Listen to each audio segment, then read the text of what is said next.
e o louvor ao Rei Jesus, a honra, a glória, a força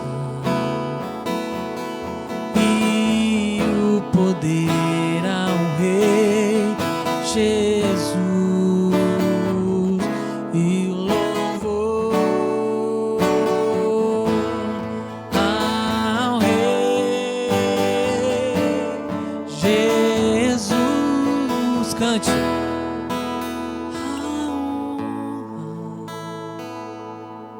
A glória,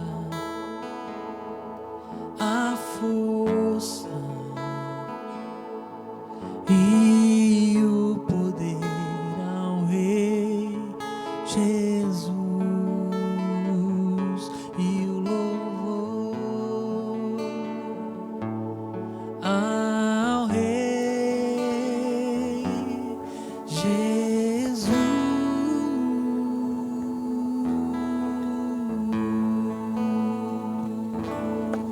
Glória a Deus. Deus é bom. A sua misericórdia dura para sempre. Só Ele é digno de toda honra. Só Ele é digno de toda glória. Só Ele é digno de toda adoração. Deu uma caída na live, meus irmãos, mas já retornamos aqui. Você pode compartilhar novamente aí a nossa live, o nosso culto. Estamos de volta para falarmos da palavra do Senhor. Estamos aqui hoje para engrandecer o nome dEle, para exaltar o nome dEle, porque nós cremos que o Senhor tem palavra para nós. Nós cremos que o Senhor tem algo novo para as nossas vidas nessa noite. Que a paz do Senhor Jesus Cristo esteja dentro do teu coração, dentro do teu lar, e que os teus ouvidos estejam atentos a tudo aquilo que o Senhor tem para as nossas vidas nessa noite. Eu creio no Espírito Santo de Deus. Eu acredito no Espírito Santo agindo na igreja. Eu acredito no Espírito Santo falando conosco. Muitas vezes nós estamos aqui para trazer uma palavra, mas tenha certeza que essa palavra ela não vem de nós. Ela vem dEle para os nossos corações. A primeira pessoa que é ministrada na palavra do Senhor, na pregação, é o ministro, é o pregador, porque nós cremos que é o Espírito que traz a palavra para a igreja dEle. Amém? Vamos orar, vamos apresentar esse momento ao Senhor. Senhor nosso Deus, nós te louvamos e nós te agradecemos pelo culto de hoje. Nós te agradecemos por cada vida, Senhor, nós te agradecemos por esse momento, pela tua palavra. Espírito Santo de Deus, fala conosco, fala aos nossos corações, a palavra que nós necessitamos para hoje. Espírito Santo, toca as nossas vidas, que o Senhor lance a sua semente sobre nós. E que nós sejamos como uma terra boa para receber a tua palavra, e que em nós possam ser produzidos os teus frutos, frutos que geram, Senhor, para a vida eterna, em nome de Jesus, amém, glória a Deus.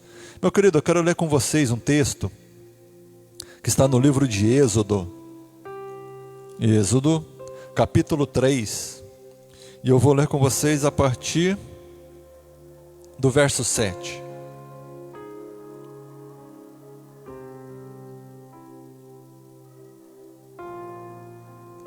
Vamos ler a partir do verso 6 para ficar melhor. Êxodo 3 a partir do verso 6. Diz assim: Disse mais: Eu sou o Deus de teu pai, o Deus de Abraão, o Deus de Isaque e o Deus de Jacó. E Moisés encobriu o seu rosto porque temeu olhar para Deus. E disse o Senhor: Tenho visto atentamente a aflição do meu povo, que está no Egito, e tenho ouvido o seu clamor por causa dos seus exatores, porque conheci as suas dores, porquanto desci para livrá-lo da mão dos egípcios, e para fazê-lo subir daquela terra, a uma terra boa e larga, a uma terra que mana leite e mel, ao lugar do cananeu, do Eteu, do Amorreu, do Ferezeu, do Eveu e do Jabuseu. E agora eis que o clamor dos filhos de Israel chegou a mim, e também tenho visto a opressão com que os egípcios os oprimem. Amém? Glória a Deus. Nós vamos falar um pouquinho sobre o povo de Israel no tempo de Moisés. Nós sabemos, nós conhecemos a história bíblica, e a história bíblica nos conta que houve um tempo em que o povo de Israel ficou sendo escravo do povo egípcio. Na verdade, o povo de Israel, quando eles entraram no Egito, eles não entraram como escravos. Se você conhece a narrativa, a história bíblica, eles entraram por intermédio de José. José, que era filho de Jacó. José trouxe os seus irmãos. José, sendo governador do Egito, por um milagre do Senhor, ele se torna governador do Egito, e ele traz toda a sua família, todos os seus irmãos com a sua família, para que morassem no Egito. E a Bíblia nos conta que ele e os seus irmãos cresceram no Egito por muito tempo, moraram no Egito por muito tempo, e eles eram fecundos, eles cresciam, a população dessa família, da família de Jacó. Jacó, que na verdade Deus havia mudado o nome dele para Israel. A população de Israel começa a crescer então desta família. Desta família começa a se tornar um povo, uma nação dentro do Egito. Mas a Bíblia nos conta que passaram os anos, a ponto de se chegar imperador no Egito, um faraó no Egito, que não conheceu a José, não soube quem era José, não compartilhou com José. E por causa disso, e por ver o povo de Deus, o povo de Israel crescendo no meio deles, ele se atemorizou e ficou com medo, com que o povo de Israel se crescesse de tal forma que se voltasse contra o Egito. Então o que esse imperador faz? Ele pega e escraviza o povo de Israel. Os filhos de Israel se tornam escravos no Egito. E eles ficam como escravos no Egito, a história nos conta, por 430 anos. Durante 430 anos em que eles viveram no Egito, dali eles viveram e se tornaram escravos. E os afazeres pesados do Egito, construir as construções, as grandes pedras, os grandes trabalhos, eram realizados pelos israelitas.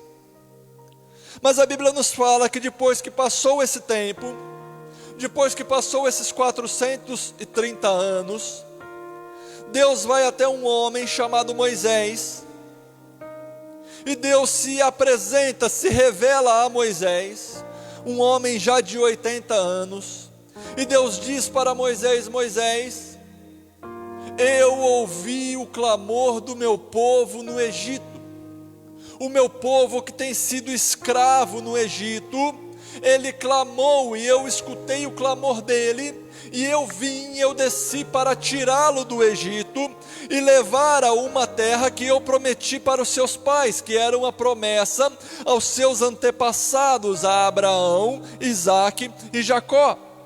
E Deus fala: eu vim agora para cumprir a promessa, para tirá-los daqui, porque eu escutei o clamor deles, o quanto eles estão sendo oprimidos no Egito, o quanto eles estão sendo castigados no Egito, e eu ouvi o seu clamor, e eu vou tirá-los daqui, e vou levá-los para uma terra que mana leite e mel, que é o texto que nós lemos em Êxodo capítulo 3, a partir do verso 7. E se você ler o verso 9, vai dizer assim: e agora eis que o clamor dos filhos de Israel chegou a mim, eu também tenho visto a opressão com que os egípcios os oprimem. Deus viu o sofrimento da nação de Israel, daquele povo que tinha entrado como uma família, mas agora havia crescido e não era só mais um povo, já era uma nação. E a Bíblia nos fala que era uma nação de mais ou menos 600 mil homens, fora mulheres e crianças, ou seja, já era muita gente, já era um grande povo que estava ali, e Deus ouviu o clamor deste povo que estava sendo oprimido, um povo que pediu para que Deus os livrasse das mãos dos seus opressores. E Deus ouve o clamor deles, e Deus vem para cumprir segundo o pedido que eles haviam feito a Deus, que era os livrarem das mãos dos seus opressores, daqueles que os estavam escravizando, que eram os egípcios. E você conhece a história, nós conhecemos a história, que Deus então começa a operar através de Moisés para tirar o povo do Egito. Você sabe das histórias das pragas que vieram sobre o Egito, porque Faraó teve o seu coração endurecido para não libertar o povo, e Deus vem lançando pragas sobre o Egito, até chegar o momento da 10ª praga, aonde Faraó finalmente liberta o povo, e o povo pôde sair ao deserto, o povo pôde sair juntamente com Moisés. Se você sabe, você conhece a história, a última praga foi a morte dos primogênitos, aonde até mesmo o primogênito de Faraó perdeu a sua vida, e foi por isso que ele libera o povo para ir. Você também sabe da história de como Deus fez isso com mãos fortes. Deus tirou aquele povo do Egito através das 10 pragas do Egito, fez com que Faraó liberasse o povo sai. Quando o povo já está há algum tempo longe, alguns dias longe, a um caminho longe já do Egito, Faraó se arrepende de ter libertado o povo, e junta o seu exército e vai atrás de Israel. Israel que saiu sem armas, Israel que saiu sem soldados, como uma nação de trabalhadores, uma nação que antes, até aquele momento, havia sido somente escrava. Israel agora está num caminho perigoso, porque atrás de Israel vem Faraó com o seu exército, e à frente de Israel havia um empecilho, que era o Mar Vermelho, mas era um empecilho aos olhos da nação. Quando Moisés clama a Deus, Deus diz ao povo que continue marchando, que Moisés estenda a sua vara, estenda o seu cajado e toque nas águas do mar, e Moisés faz aquilo que Deus havia pedido, e quando Moisés toca o seu cajado nas águas, o mar se abre, e abre um caminho no meio do mar, aonde a nação de Israel pôde passar até a outra margem.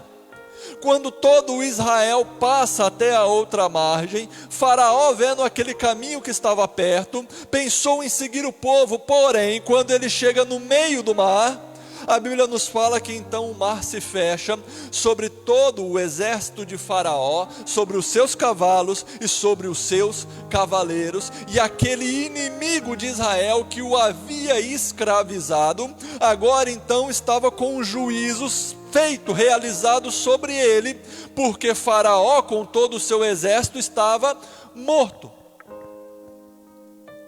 Mas não acabava aí, não acabou aí. O que Deus veio para fazer na vida daquela nação não acabou aí. Não era só tirá-los do Egito, não era só livrá-los da mão de Faraó, não era só tirá-los do poder do exército egípcio, não.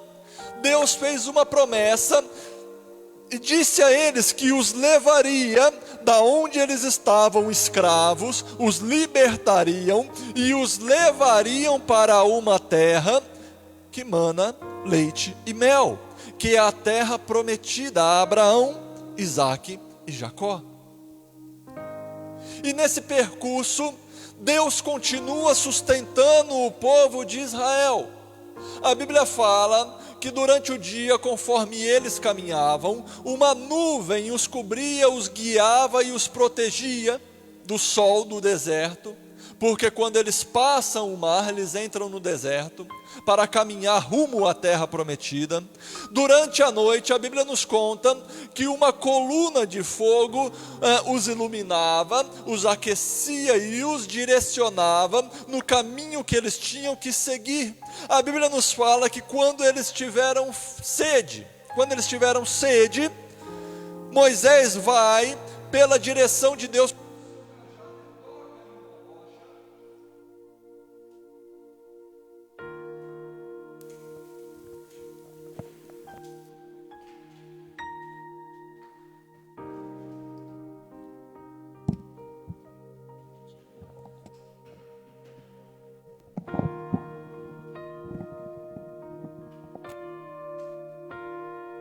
Glória a Deus. Acabou a pilha, irmão. Acaba.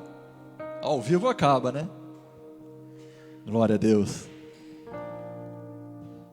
A Bíblia nos conta que quando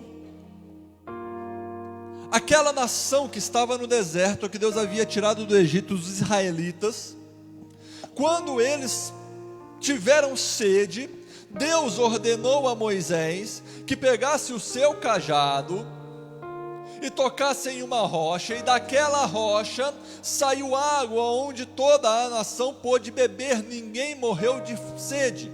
Quando o povo teve fome, e durante todo o seu percurso, a Bíblia fala que Deus enviava do céu o maná, e o maná caía, e era como algo que eles faziam pão, era como um pão que caía do céu, e eles podiam se alimentar. Não era eles que cavavam os poços para beber da água, não eram eles que colhiam, plantavam, colhiam, semeavam e colhiam, não era eles que trabalhavam na terra para ter o trigo, para ter o pão, não, era Deus que enviava até eles para que eles fossem sustentados. Durante esse percurso, durante todo o percurso do Egito até a terra prometida, era Deus que estava sustentando a nação de Israel, era Deus que estava levando a nação de Israel. E que glorioso, né, meu querido? Foi um tempo de milagres, foi um caminho de milagres, mas entenda você que o milagre que Deus fez em Israel era um milagre não para se aparecer, não era um milagre que Deus fez para mostrar alguma coisa ao homem, simplesmente não, era um milagre que era necessário. Deus abriu o mar vermelho para que o povo passasse, porque se não abrisse o mar vermelho, o exército de Faraó o alcançaria. Não foi um milagre por fazer, havia uma necessidade do milagre. Deus permitiu que água brotasse de uma rocha, porque se a água não brotasse da rocha, aquele povo padeceria de sede no deserto.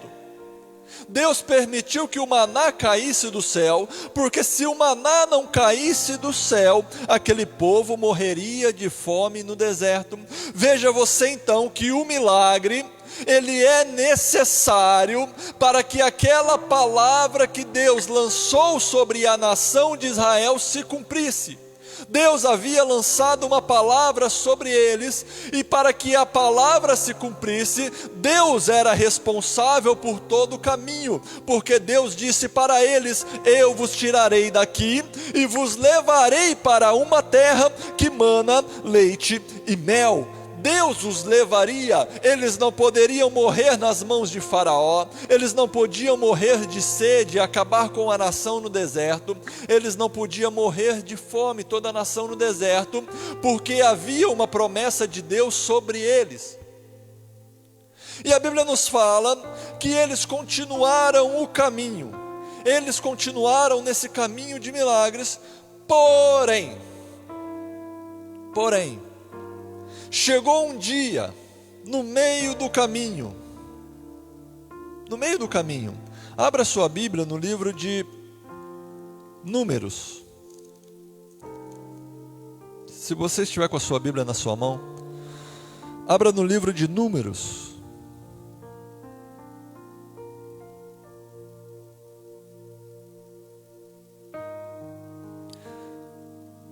capítulo 11, a partir do verso 5.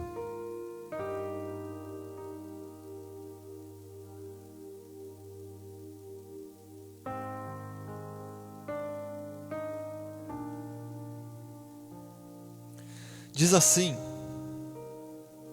lembramo-nos dos peixes que no Egito comíamos de graça, e dos pepinos, e dos melões, e dos porros, que é um tipo de alho silvestre, das cebolas, dos alhos. Mas agora a nossa alma se seca, coisa nenhuma há senão este maná diante dos nossos olhos.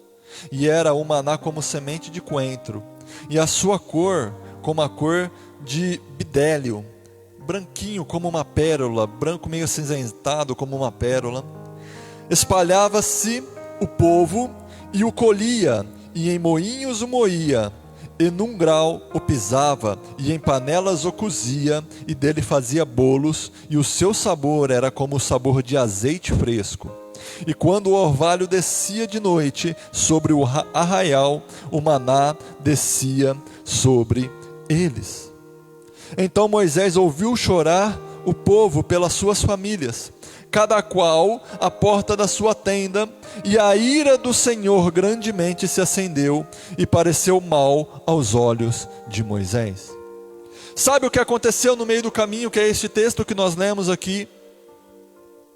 Havia um povo, um povo no meio deles ali, que estava juntamente com o povo deles, que estava juntamente com os israelitas, que saíram do Egito, que começaram a incitar o povo, que começaram a incitar a nação, de uma forma, se você ler no versículo 4, vai dizer assim: e o vulgo que estava no meio deles, esse povo, essa gente que estava no meio deles, veio a ter grande desejo, pelo que os filhos de Israel tornaram a chorar e disseram: quem nos dará carne a comer? Sabe o que aconteceu? Nesse caminho de milagres, nesse caminho que Deus estava trilhando a nação de Israel, dando água a beber, dando maná a comer, guiando de noite, guiando de dia, sustentando o povo, mostrando o caminho pelo qual eles haviam de andar, até chegar na promessa, porque a promessa que Deus havia feito a eles não era o deserto, a promessa que Deus havia feito a eles não se limitava somente a ser livre da escravidão, a promessa que Deus tinha feito a eles era uma terra que mana leite e mel. Essa era a promessa na sua completude, essa era a promessa na sua integridade. E eles estavam no meio do caminho da promessa, mas no meio do caminho, o que acontece com aqueles homens, com aqueles israelitas? Eles começam a se lembrar das coisas do Egito. Eles estavam comendo aquele maná durante todos os dias, mas o maná não era algo para que eles tivessem grande alegria, não era algo para que eles tivessem saciados todos os seus desejos, não, era algo para sustentá-los até que se cumprisse aquilo que o Senhor verdadeiramente queria para eles. Eu fico pensando que o maná, sim, no primeiro dia, quando caiu aquele maná, eles entenderam que era algo que Deus estava dando a eles, eles glorificaram, se alegraram, certamente dançaram e viram a mão de Deus os sustentando. Mas com o passar dos dias, aquilo que no primeiro dia foi um milagre, se tornou algo costumeiro para eles, a tal ponto de chegar um dia daquele maná que caía do céu não mais satisfazê-los, não mais satisfazer os seus desejos. E nem era essa a função do maná. O maná não era para satisfazer os seus desejos, os desejos daquele povo. O maná era para sustentá-los, para que se cumprisse a promessa na vida deles. Eu não estou falando aqui que era algo fácil, porque imagine você comer pão todos os dias. Você imagine você só se alimentar de pão durante toda uma caminhada, durante todo um tempo. Se você pegar a saída do povo do Egito, a Bíblia fala que depois que eles passaram o Mar Vermelho, do Mar Vermelho, eles entraram no deserto do Sinai, no 3º mês, e do deserto do Sinai até a terra prometida eram mais 11 dias. Veja que era uma caminhada ali de mais ou menos 100 dias. Você sabe a história. Depois, quando eles fizeram algo que não confiaram em Deus, Deus fez com que eles peregrinassem por mais 40 anos no deserto. Mas a caminhada em que eles estavam nesse tempo que eu estou lendo para você, até chegar na terra prometida, era uma caminhada de 100 dias. Era uma caminhada de 100 dias. Nesse espaço de tempo, no meio desse caminho, eles se enjoaram do maná. Eles começaram a perceber que aquele maná não satisfazia as suas vontades, não satisfazia os seus anseios, os seus desejos. E o problema não era esse. O problema é que quando eles perceberam isso, quando isso começou a se espalhar no meio deles, eles começaram a murmurar diante de Deus. E o que eu vejo no texto é que Deus fica irado contra eles. Mas Deus fica irado contra eles talvez nem pelo desejo, nem pela vontade de comer carne. Não era nem por isso. Deus fica irado com eles pela forma com que eles murmuravam. Porque eles começam a murmurar assim, eles começam a dizer assim para Deus, começam a dizer assim para Moisés: olha, quando nós estávamos lá no Egito, nós tínhamos lá de graça, nós comíamos de graça peixes, nós comíamos de graça lá pepinos, que é o versículo 5 do capítulo 11 de Números. Lembramos-nos dos peixes que no Egito comíamos de graça, e dos pepinos, e dos melões, e dos porros ou dos alhos silvestres, das cebolas, dos alhos. E agora nossa alma se seca, coisa nenhuma há senão esse maná diante dos olhos. Você vai ver que em determinado ponto eles chamam esse maná até de um pão vil, um pão qualquer. Eles começam a murmurar contra Deus, eles começam a murmurar contra a provisão que Deus estava dando a eles, eles começam a murmurar contra o milagre que Deus estava fazendo na vida deles, como a forma que Deus estava os sustentando.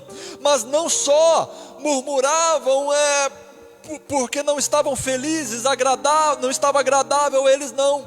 Eles começam a jogar diante de Deus a vida que eles tinham no Egito.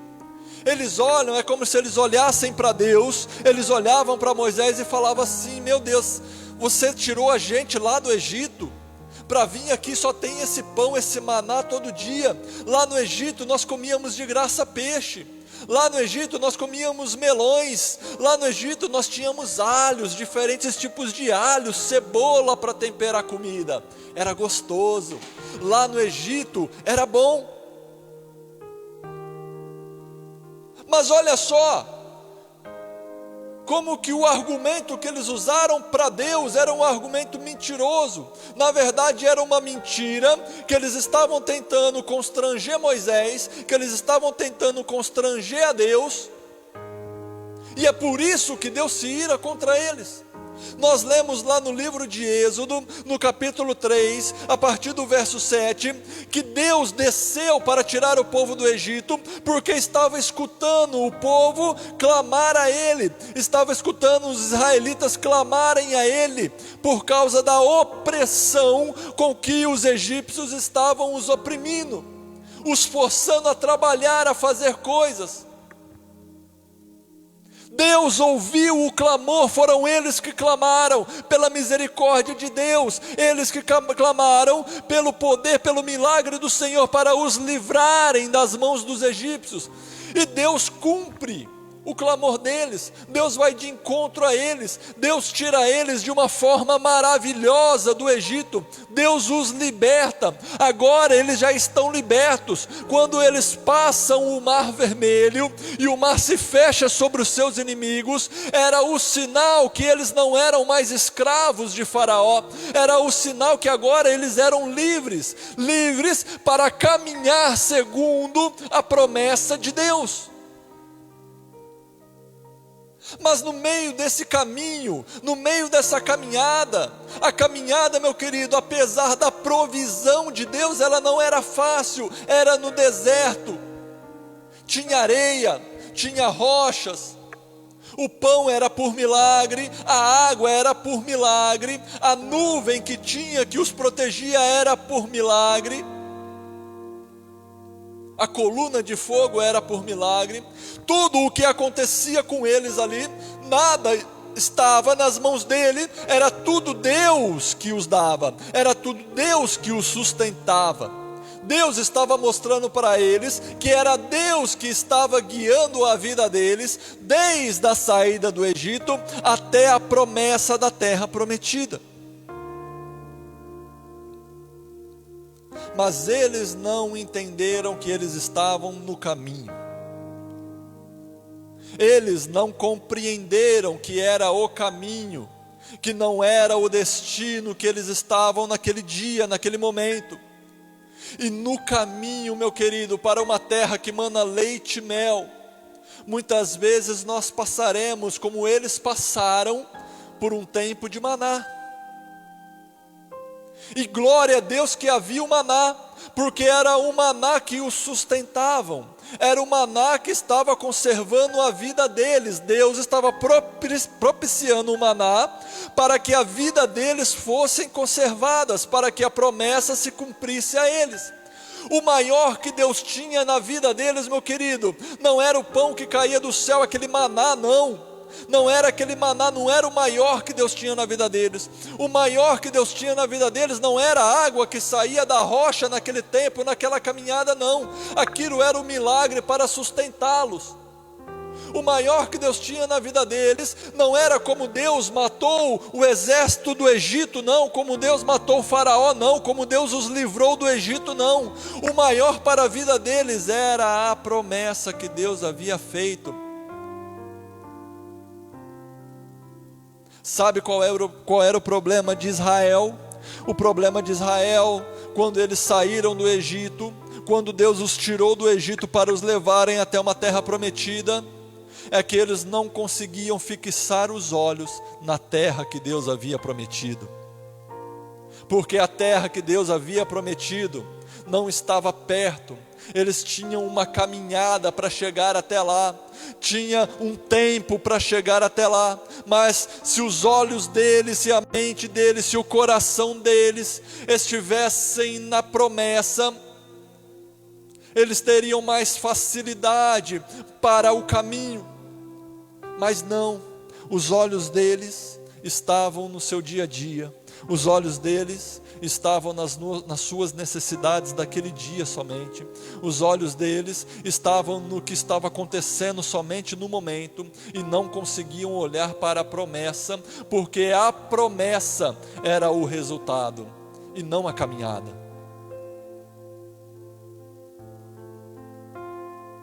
A promessa era a terra prometida, a promessa não era a caminhada. A caminhada era algo necessário para eles chegarem até a terra prometida. E muitas vezes, meu querido, para você alcançar a promessa de Deus, você vai ter que passar pelo caminho da promessa. O deserto não era a promessa, mas era o caminho da promessa. E muitas vezes no caminho para nós sairmos da onde nós estamos, até nós chegarmos aonde o Senhor quer nos colocar, entre esses dois pontos, há um deserto a percorrer.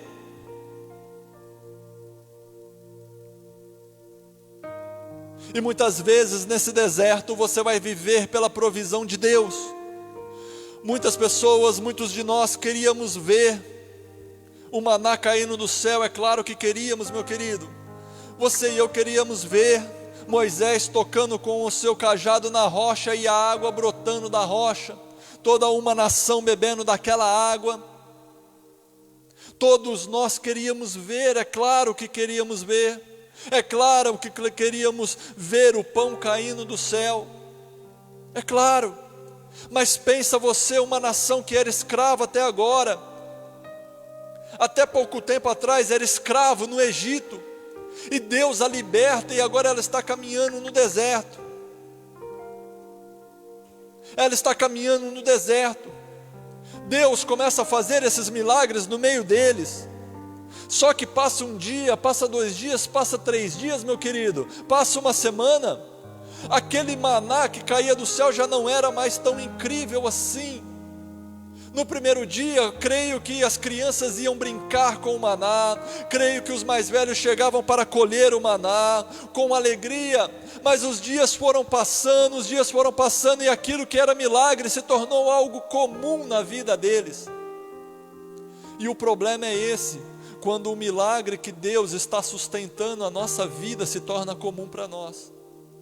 Quando aquele pão, você já imaginou isso, o pão caindo do céu, eles não estavam plantando, não estavam colhendo, e Deus estava enviando o maná para que eles pudessem se alimentar. Era Deus que estava fazendo por eles, era Deus que estava enviando a eles, era Deus os estava sustentando.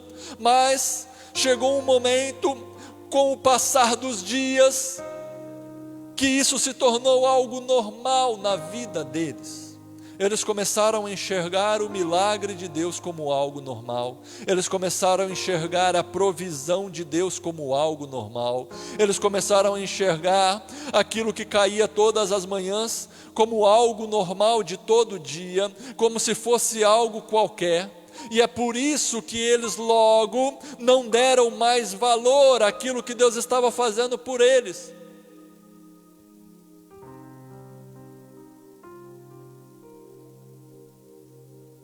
Deus tem uma promessa para a sua vida, meu querido. Saiba que Ele é fiel para que a promessa se cumpra. Mas eu quero te dizer que para Deus te tirar do ponto que você está, até levar ao ponto que Ele te prometeu, há uma caminhada. Mas fica tranquilo, porque é Deus, se Ele prometeu que Ele vai te levar a algum lugar, Ele é responsável pelo caminho, é Ele que vai te sustentar, é Ele que vai te proteger, é Ele que vai te dar água a beber, é Ele que vai te dar pão a comer, é Ele que vai saciar a sua fome, é Ele que vai saciar a sua sede, é Ele, é Ele. E muitas vezes nós não percebemos isso, sabe por quê? Porque muitas vezes o milagre de Deus vem no nosso dia a dia, nas nossas coisas cotidianas. O milagre de Deus vem no pão para comer todo dia, mesmo na dificuldade, Deus vem e providencia pão para a nossa vida todo dia. Mesmo na dificuldade, Deus providencia o que vestir. Mesmo na dificuldade, Deus vem e providencia proteção para a nossa vida. Mesmo na dificuldade, porque o caminho do deserto, meu querido, é um caminho difícil, é um caminho de dificuldades. Mas se os seus olhos não estiverem nas dificuldades do deserto, mas na promessa, você terá força para passar por ele. Agora, se você se esquecer da promessa e focar os seus olhos nas dificuldades, mesmo Deus te sustentando todos os dias, você terá dificuldade para alcançar a promessa. Você terá dificuldade. E sabe qual é um dos grandes perigos que nós temos na vida cristã? É que nós temos uma promessa de uma terra boa, uma terra que mana leite e mel, que é a Nova Jerusalém, a cidade santa que foi cantada aqui hoje, aonde nós andaremos e onde nós sonhamos andar com Ele, com Jesus Cristo, como foi dito pelo nosso ministro de louvor, foi dito aqui, andar de mãos dadas com Ele, de mãos dadas com Ele. Nós temos uma promessa.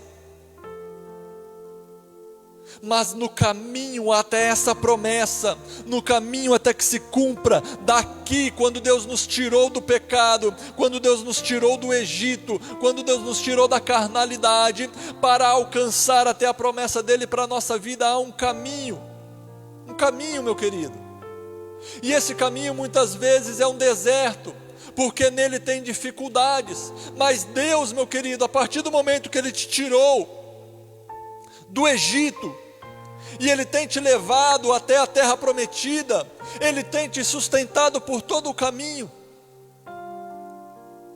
Mas muitas vezes nós não percebemos o que Deus tem feito por nós, porque nós esperamos sempre que Deus faça coisas grandiosas, nós esperamos sempre que Deus faça milagres grandiosos, pomposos, nós esperamos que o mar se abra na nossa vida, nós esperamos ver cair algo do céu, nós esperamos, meu querido, tudo o que Deus fez era para o sustento deles.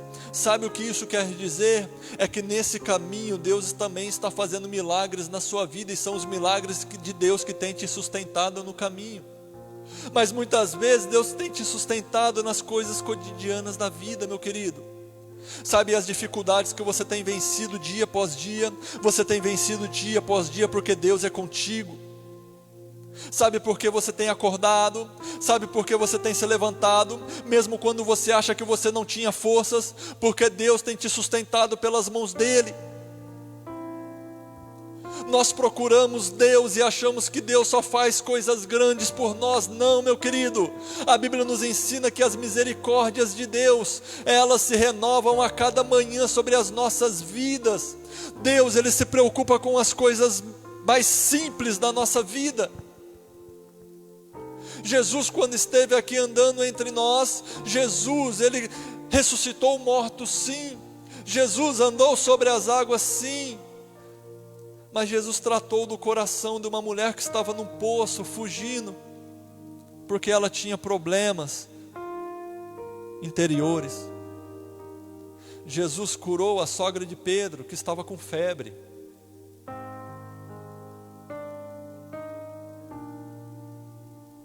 Você vê que Jesus, Ele faz coisas grandiosas, Ele agiu em grandes partes, mas Ele também agiu em coisas pessoais, em coisas que nós falamos assim, uma febre não é nada. Mas Jesus foi lá e curou, Jesus se preocupou.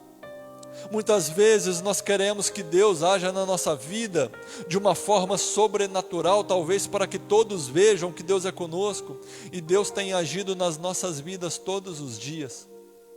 Deus tem agido em você todos os dias, se é que você tem caminhado rumo à terra prometida, se é que você tem caminhado rumo à nova Canaã, à nova Jerusalém. Se você tem estado, se você já saiu do Egito, e você tem estado nesse deserto, nesse caminho rumo à terra prometida, eu quero te dizer que é Deus que tem te sustentado até aqui. Se dependesse de você, você já tinha morrido. Se dependesse de você, você já tinha caído, você já tinha ficado pelo meio do caminho. Se você está de pé ainda, é porque Deus está te sustentando dia após dia. Mas não faça como aquele povo, não faça como aquela nação, que no meio do caminho, eles tiraram o olho da frente, eles tiraram o olho do alvo. O alvo era a promessa, e eles se voltaram e começaram a se lembrar das coisas que haviam ficado para trás. Eles olham para trás e começam a se lembrar das coisas que haviam ficado para trás. Na frente deles havia uma promessa.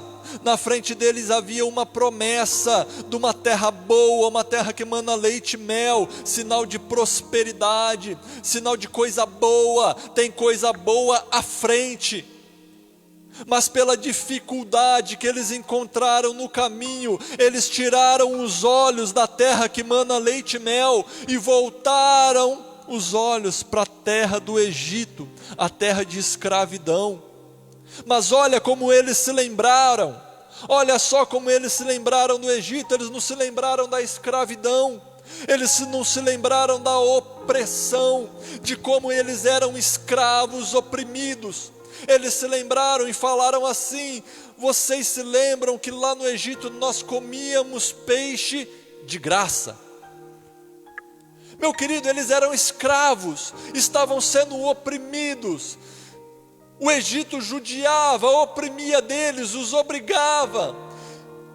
Mas quando eles foram tirados de lá, que eles começaram um caminho com Deus, eles começavam a olhar para trás e se esqueciam que eles eram escravos lá, se esqueciam da opressão e do sofrimento.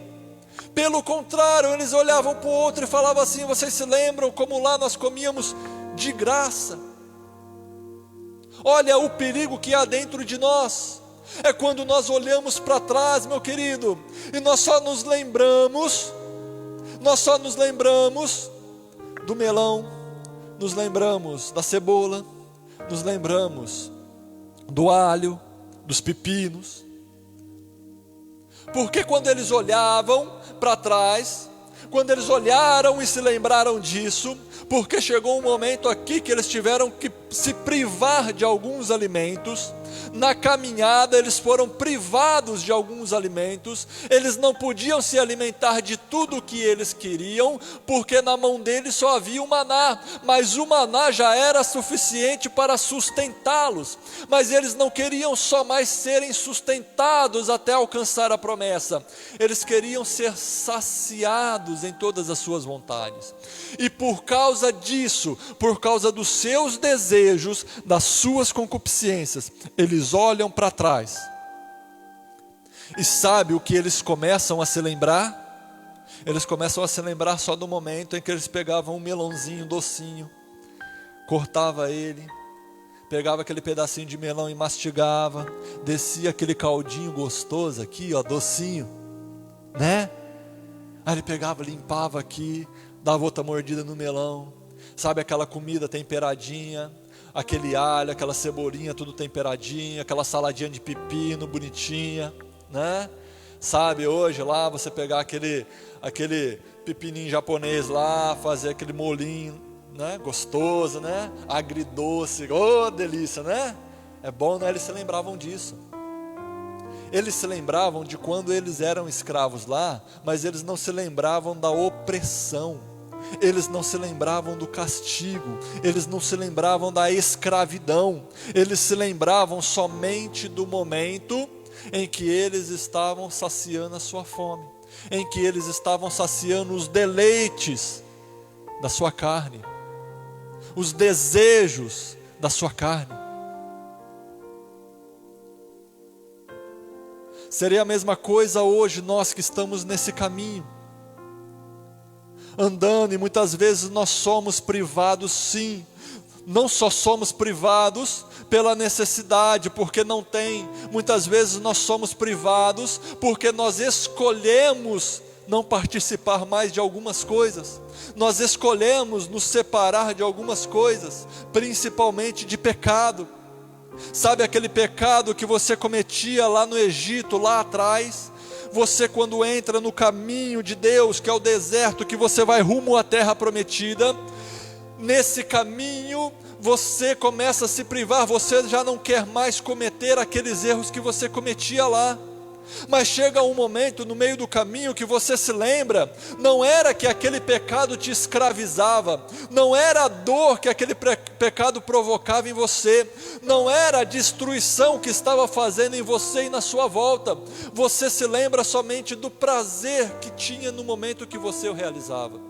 Seria a mesma coisa de um homem que adulterava quando ele estava no Egito, quando ele estava no mundo, e ele se converte a Jesus Cristo, e agora ele está num caminho rumo à terra prometida, só que no meio do caminho, ele começa a se lembrar, sabe aquele momento, no momento que ele cometia o pecado, mas só aquele momento, que talvez dava um prazer à sua carne, só aquele prazer momentâneo, só naquele momento, ele se lembrava somente daquele prazer, mas ele não lembrava que ele estava destruindo a casa dele, ele não lembrava que ele era um escravo de Satanás, ele não lembrava de tudo que estava sendo da sua família, dos seus filhos, ele não lembrava de nada. A única coisa que vinha à mente dele era o momento do prazer que ele tinha. Era exatamente isso que estava acontecendo com o povo de Israel. Era por isso que o povo de Israel estava clamando e gritando. A Bíblia fala que eles chegaram ao ponto de chorar, e chorar em voz alta. Gritaram, chorando, sabe por quê? Porque na caminhada, rumo à terra prometida, rumo à promessa, eles só tinham pão para comer, mas não tinha carne. E eles queriam carne. E eles queriam carne.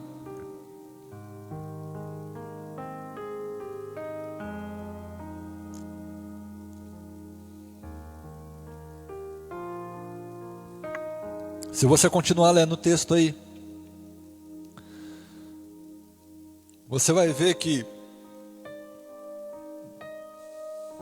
Deus se ira com eles de tal forma que Deus até cumpre o pedido deles. Deus cumpre. Deus fala para Moisés assim, que daria àquele povo, para eles saberem que ele era Deus, daria carne para que eles comessem durante um mês inteiro. É até um ponto curioso da palavra de Deus, porque é um texto, se você ler Números 11, a partir do verso 20, você vai ver que Deus fala assim, mas um mês inteiro, até vos sair pelos narizes, até que vos enfadeis dela, porquanto rejeitastes ao Senhor, que está no meio de vós, e chorastes diante dele, dizendo, por que saímos do Egito?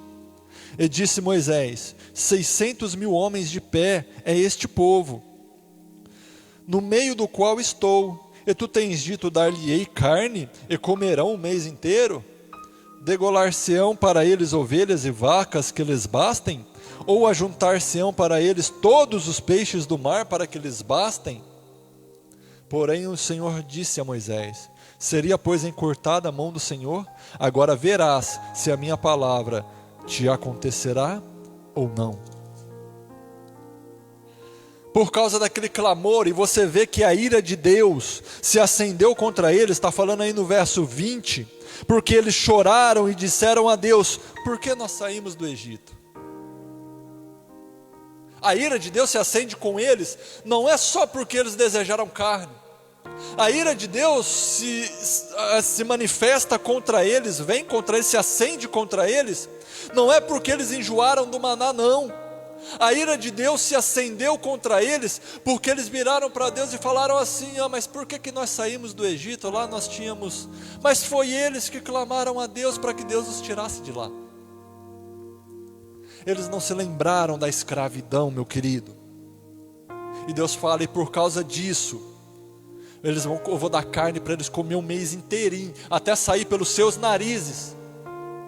Veja que aquilo que eles pediam por bênção, Deus estava dando para eles, por causa que eles estavam pedindo e chorando, mas não estava vindo como bênção. Deus estava mandando para eles a carne, já não era mais como bênção, já era como um castigo, como um derramar da ira de Deus sobre eles. Se você continuar a ler um texto, você vai ver que Moisés, como nós lemos aqui, chegou a ponto de duvidar de Deus, porque como que Deus daria carne para que o povo comesse durante um mês? Mas Deus fala para Moisés, porventura estaria o meu braço encolhido? E Deus fala para Moisés, você vai ver se eu não vou cumprir a minha palavra. E a Bíblia fala que no outro dia pela manhã, começou a voar uma nuvem de codornizes, a ponto de, durante muitos quilômetros, essas codornizes cercaram todo o arraial, numa altura de 2 côvados, mais ou menos 90 centímetros, quase 1 metro, havia muitas codornizes. A Bíblia fala que durante um dia inteiro, a noite toda e o outro dia todo, os filhos de Israel ficaram ali pegando codornizes. A Bíblia fala que o que pegou menos, pegou mais de 2,2 kg, quase 2,5 kg. Isso foi o que pegou menos. Imagina numa casa onde há pessoas, o que pegou menos naquela casa pegou 2,5 kg. E a Bíblia fala que eles comeram, e quando eles estavam comendo, quando ainda a carne estava na boca deles, que eles estavam se saciando daquilo que foi um desagrado a Deus, a Bíblia fala que a ira do Senhor se acendeu contra eles. E muitos daqueles, ou aqueles que blasfemaram, aqueles que murmuraram contra Deus, veio a ira do Senhor sobre eles, e eles pereceram.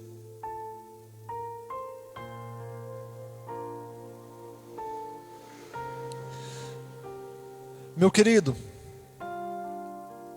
mediante esta palavra eu tenho alguns conselhos para a sua vida. O primeiro conselho que eu tenho para você: não tire os seus olhos da promessa. Não tire os seus olhos da promessa. Mesmo que haja dificuldades no caminho, mesmo que no caminho há privações, sim, mesmo que no caminho nós temos que deixar coisas para trás, sim, mesmo que no caminho nós temos que renunciar a coisas, sim, não fixe os seus olhos naquilo que está agora. Não fixe os seus olhos somente nas coisas dificultosas que estão acontecendo agora.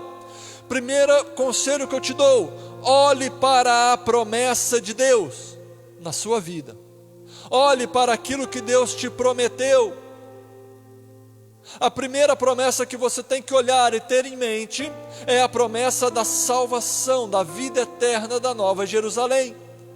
Então a primeira coisa que os seus olhos têm que estar voltados é para a sua salvação, é para a Nova Jerusalém, a cidade santa, uma cidade de descanso para mim e para você. O segundo conselho que eu te dou: mesmo nas dificuldades da vida, mesmo nas dificuldades do caminho, mesmo dentre essas dificuldades, dê valor às coisas simples que Deus tem feito a você. Dê valor que todo dia você tem acordado. Dê valor se Deus tem mantido a sua saúde. Dê valor à sua família. Dê valor em você que pode trabalhar, agradeça a Deus. Dê valor em como o Senhor tem te sustentado mesmo em meio a dificuldades.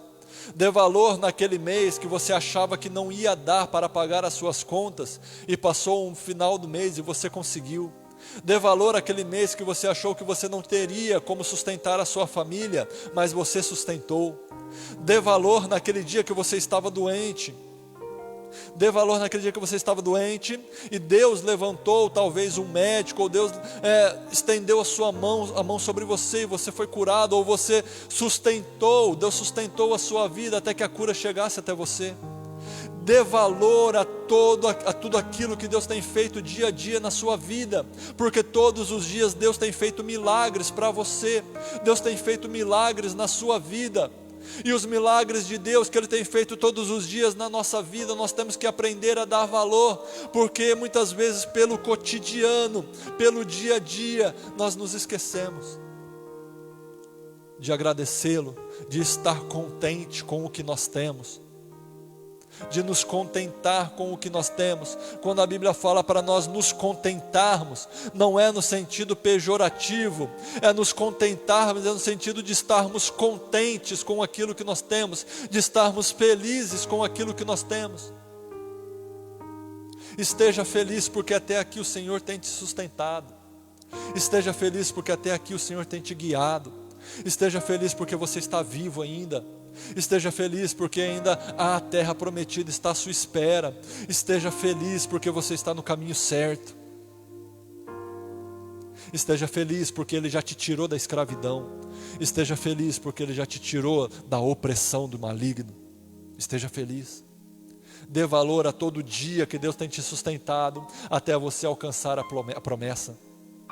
Meu querido, hoje nós somos apenas uma sombra daquilo que haveremos de ser, porque um dia nós o conheceremos assim como Ele é, a Bíblia nos fala, e nós seremos assim como Ele é, como Cristo é, glorificado. Um dia nós que somos igreja dEle, um dia nós seremos assim como Ele é, com os nossos corpos glorificados.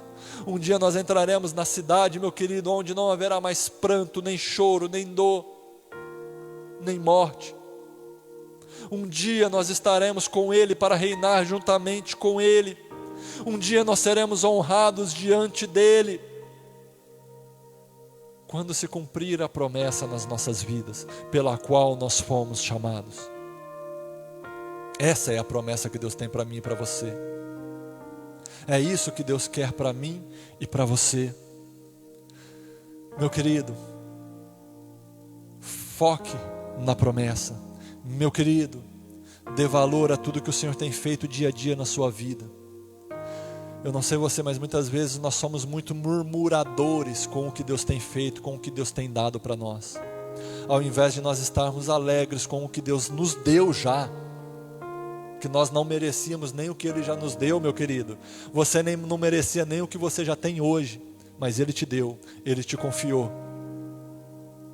Muitas vezes, ao invés de nós nos alegrarmos, nós nos entristecermos com o que Deus nos deu. Ao invés de nós nos contentarmos com o que nós temos, nós nos entristecemos pelo que nós não temos.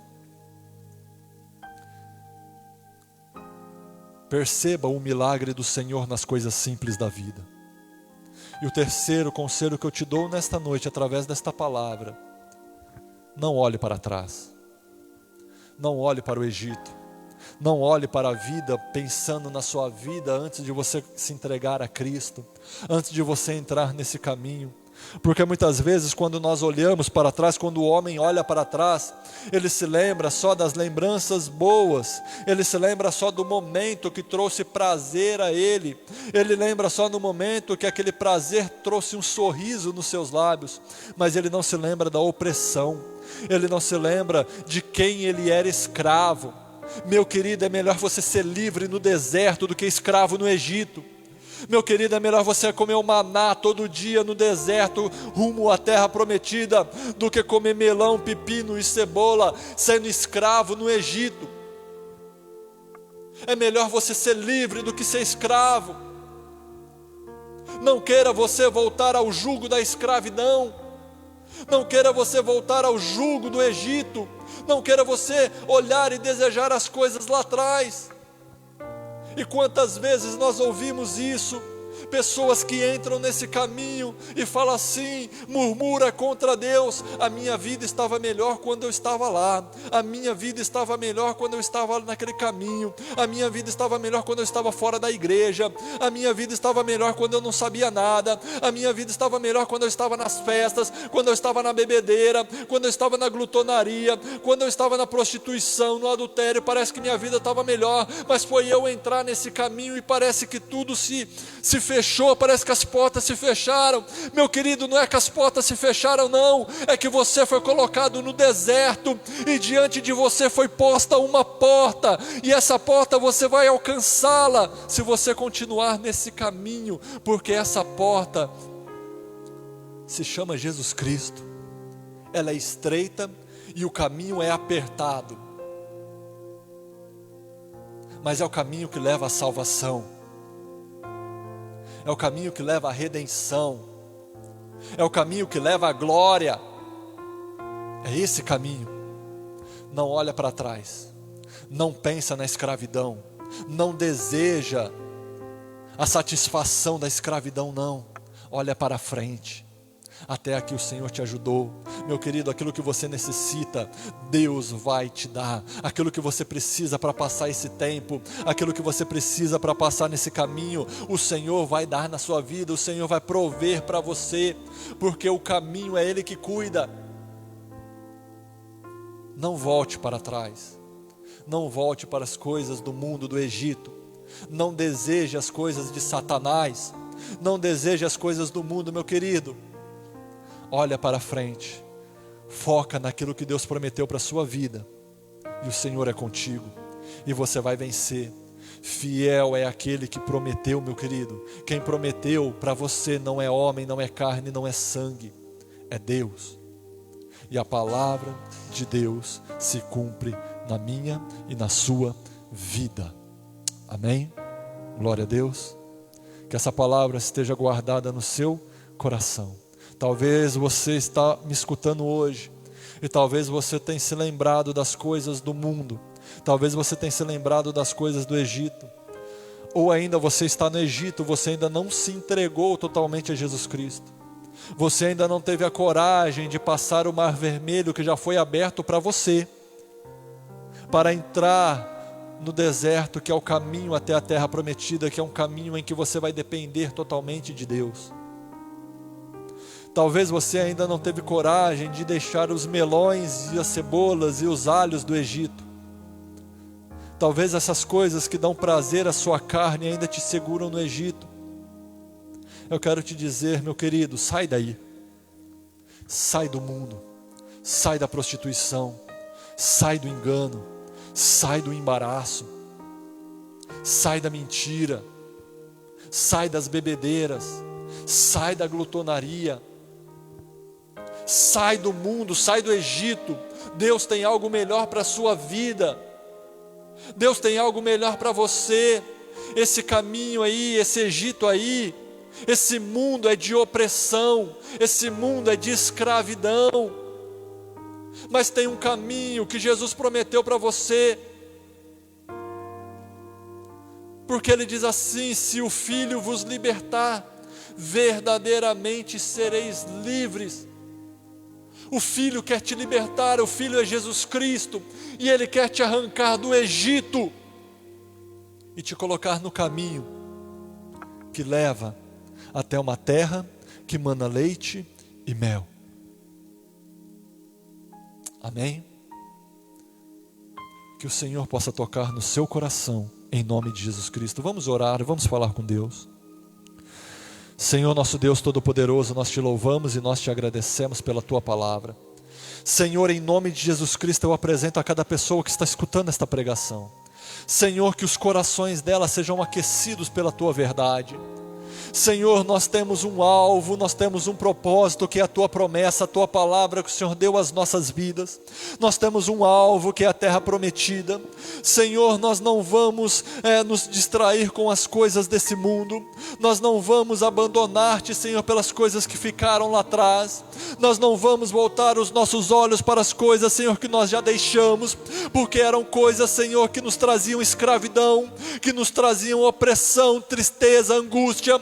Lá no mundo, Senhor, éramos escravos do pecado, éramos escravos de Satanás, mas o Filho nos libertou, o Filho verdadeiramente nos fez livres e nos colocou num caminho, Senhor, e nós estamos nesse caminho, e nós sabemos que nesse caminho é o Senhor que nos sustenta, nós sabemos que nesse caminho é o Senhor que nos guia, é o Senhor que nos alimenta, é o Senhor que nos dá água a beber, é o Senhor que nos protege, é o Senhor que nos guarda, é o Senhor que nos guia, Senhor, e os nossos olhos estão fixos na promessa, os nossos olhos estão fixos na salvação.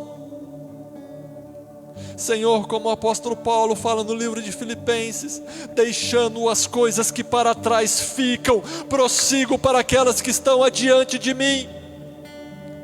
Senhor, nós não queremos mais as coisas lá de trás, mas nós queremos olhar para as que estão adiante de nós. Senhor, nós sabemos que Tu és conosco, continua conosco, porque nós confiamos em Ti.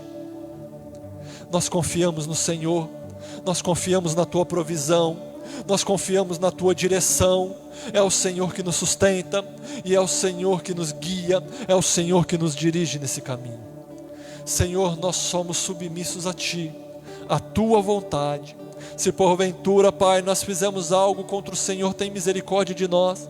Se porventura alguns de nós têm murmurado contra a Tua vontade, contra o Teu caminho, Senhor, contra a Tua provisão, tem misericórdia de nós. Hoje nós Te pedimos perdão, Senhor.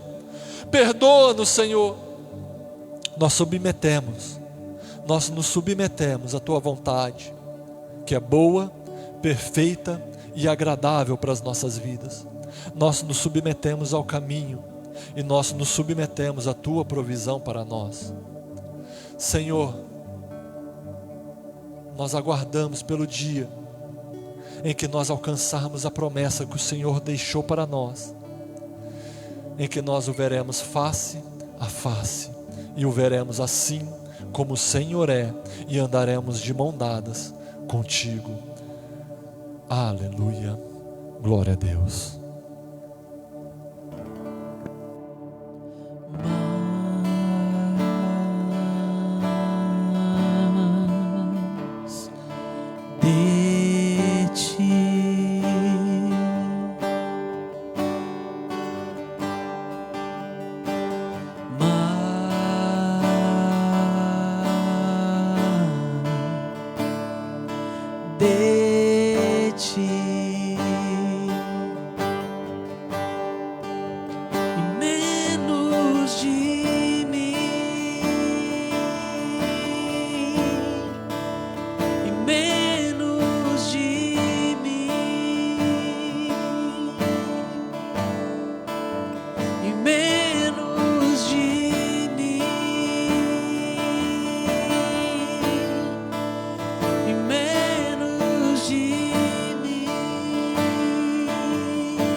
que ele cresça, que eu diminua, que ele apareça, que eu me constranja com a sua glória e todo o seu amor, infinita humildade, servo de todos os irmãos, que ele cresça, que eu diminua, que ele apareça, e eu me constranja com a sua glória e todo o seu amor, infinita humildade, servo de todos os irmãos. Amém, Jesus. Que o Senhor cresça em nossa vida, Pai. Que o Teu querer e a Tua vontade prevaleça sobre todas as nossas decisões, sobre nós, sobre as nossas vontades, Senhor. Que tudo que nós fizermos, Senhor, seja segundo o Teu querer e a Tua vontade. Em nome do Pai, do Filho e do Espírito Santo de Deus. Nós estaremos agora, irmão, orando pelo caderno de oração. Se você conhece alguém que está precisando de oração, você sabe de alguém que precisa ser resgatado, estabelecido de volta no reino de Deus, alguém que precisa conhecer ao Senhor, que tem passado por alguma dificuldade, seja ela física, espiritual ou financeira, apresenta ela diante do Pai neste momento. A palavra do Senhor fala que a oração de um justo tem muito dos seus efeitos. Nós somos frutos de oração e hoje estamos aqui para também gerar frutos através da oração. Amém? Senhor, nós apresentamos diante de Ti, Pai, essas vidas, essas famílias, Senhor, casais, filhos, Pai amado, pessoas, Senhor, que se encontram, Pai, no estado de enfermidade, aprisionados, Senhor, passando por lutas, tribulações, dificuldades, Senhor, pessoas que têm enfrentado, meu Pai amado, cargas, ó Pai, que tem carregado pesos, meu Deus, que não pertencem a ela. Pessoas, Senhor, que está, Senhor, com o casamento ao fio. Pessoas que está passando, ó Pai amado, por estes dias, ó Pai amado, onde nós temos enfrentado essa pandemia. Pessoas doentes, acamadas, Senhor, não só fisicamente, ó Pai, mas muitas vezes espiritualmente, ó Pai, emocionalmente. Pessoas, Senhor, que têm sido, ó Pai amado, abaladas, Senhor, pela pandemia, abalada, Senhor Jesus amado, pelo medo, pela circunstância, pela situação a qual nós temos vivido. Pai, apresentamos pessoas que estão na cadeia, nos presídios, pessoas, Senhor, que foi condenada pelo mundo, cumprindo uma sentença, Pai, e talvez, Senhor, não vê mais saída para a vida dela. Nós apresentamos aqueles, Senhor, que estão presos, pessoas que estão no asilo, Pai, pessoas que estão no orfanato, jovens, crianças, meu Deus, que talvez olhando para frente não vê um futuro. Nós apresentamos as viúvas necessitados diante do Senhor. Nós apresentamos as crianças, Pai. Nós apresentamos diante de Ti, ó Pai, o poder legislativo. Nós apresentamos diante do Senhor, ó Pai, os nossos governantes. E nós te pedimos, meu Pai, entra com a Tua mão forte, ó Pai. Entra com o Teu poder. Faça o Teu milagre, Senhor, na vida daqueles que precisam, meu Deus, de um milagre no dia de hoje. Sustenta, ó Pai, com os Teus braços fortes, meu Deus. Traz esperança, meu Pai, àquele que já não tem.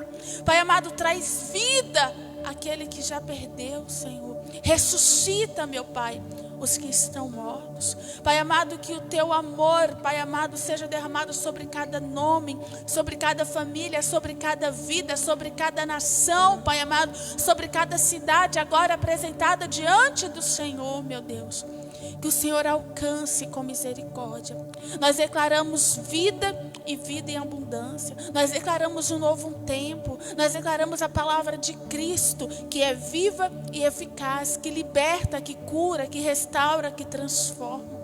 Nós declaramos a luz do Senhor. Nós declaramos o brilho de Deus. Nós declaramos a justiça do Pai sobre cada família agora, sobre cada casa, sobre cada vida. Em nome do Pai, do Filho e do Espírito Santo de Deus. Amém e amém. Senhor, nós apresentamos diante de Ti a vida, Senhor, de cada irmão que tem ofertado, Senhor, e dizimado nesta casa, que tem contribuído, Senhor Jesus, com esta obra. Meu Deus, que o Senhor abençoe e multiplique a semente, Senhor, para que nunca falte, Senhor, para semear na Tua obra, semear na vida da viúva, do órfão e do necessitado, Senhor. Que nós sempre tenhamos em nossas mãos, Senhor, sementes para semear na vida daquele que precisa. Senhor, nós declaramos, Senhor, sobre este ministério, que o Senhor providenciará, Senhor, todo o recurso, Senhor, necessário para que o Evangelho do Senhor percorra toda esta nação, para que o Evangelho do Senhor chegue, ó Pai amado, nos lugares aonde precisa chegar. Que o Senhor abençoe a vida daqueles que têm, Senhor, contribuído, e aqueles que desejam, ó Pai, mas hoje não têm. Providencie semente, Senhor, porque, Senhor, nós nos alegramos quando nós podemos, ó Pai, ajudar, quando nós podemos, Senhor Jesus amado, fazer o outro feliz. Pai, se nós sabemos fazer o bem e não fazemos, o Senhor fala que é pecado. Senhor, se nós podemos ajudar alguém, não ajudamos, nós estamos errados. Que o nosso coração seja disposto, ó Pai, em ajudar o mendigo, aquele que está numa situação, Pai, inferior à nossa, financeira. Ajudar, Senhor, aquele que precisa. Ajudar a Tua casa, ajudar a Tua obra. Que o nosso coração esteja disposto a fazer o bem sem olhar a quem, Pai. Que haja disposição em nós, ó Pai, em contribuir com a Tua casa, em contribuir na vida do necessitado. Que o Senhor abençoe a oferta e o dízimo de cada um. Em nome do Pai, do Filho e do Espírito Santo de Deus. Amém e amém. Amém, amados? Que vocês tenham uma semana abençoada. Que esta semana seja uma semana de resposta na sua vida. Aquilo que você precisa, aquilo que você necessita para essa semana, creia que o Senhor já providenciou. Tome posse dessa palavra. Creia somente, não temas a semana, vai para frente, enfrenta essa semana, arregaça a manga, pega a funda, roda, enfrenta o gigante desta semana, porque o Senhor já entregou ele nas suas mãos. Que a semana sua seja próspera em todas as áreas, que você viva e aprenda a celebrar todos os dias que o Senhor tem te dado, as pessoas que o Senhor tem colocado ao seu lado, os momentos que o Senhor tem proporcionado para você. Seja feliz naquilo que o Senhor tem entregado para você. Aprecie o momento que o Senhor tem dado a vocês. Ele é único, ele não volta. Cada momento que nós vivemos, ele tem que ser marcado com a presença de Deus, com alegria no nosso coração, com a satisfação de que Deus sempre fez e fará o melhor por nós. Que a graça do nosso Senhor Jesus Cristo, a intercessão do Espírito Santo e o amor de Deus Pai envolva a sua vida, a sua casa, a sua família, a sua cidade e esta nação. Em nome do Pai, do Filho e do Espírito Santo de Deus. Nós temos um lema aqui na igreja que diz: voz do que clama no deserto, preparai o caminho do Senhor e endireitai as vossas veredas. Amém? Tenha uma boa noite.